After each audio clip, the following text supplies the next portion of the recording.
ఆంధ్రప్రదేశ్లో ఈ మధ్య కురిసిన భారీ వర్షాల వల్ల వరదలు వచ్చాయి. ఈ వరద బాధితులకు ఎందరో సినీ ప్రముఖులు అండగా నిలిచారు. తాజాగా నందమూరి మోహనకృష్ణ సైతం తన వంతు సాయాన్ని ఏపీ సీఎం చంద్రబాబు నాయుడుకు అందించారు.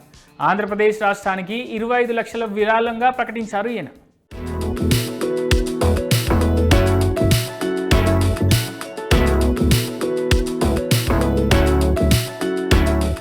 పెద్ద సినిమాలు విడుదలైతే ఒకప్పుడు ఎలా ఉందని అడిగేవారు. కానీ ఇప్పుడు అలా కాదు.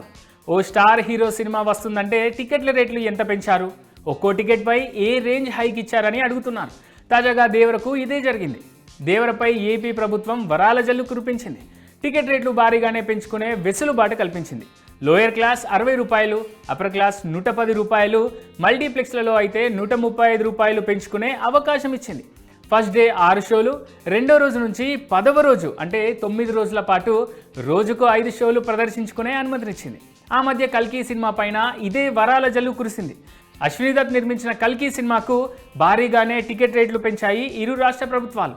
ఆ పెరిగిన టికెట్ ప్రైస్ కలెక్షన్స్లో కనిపించింది.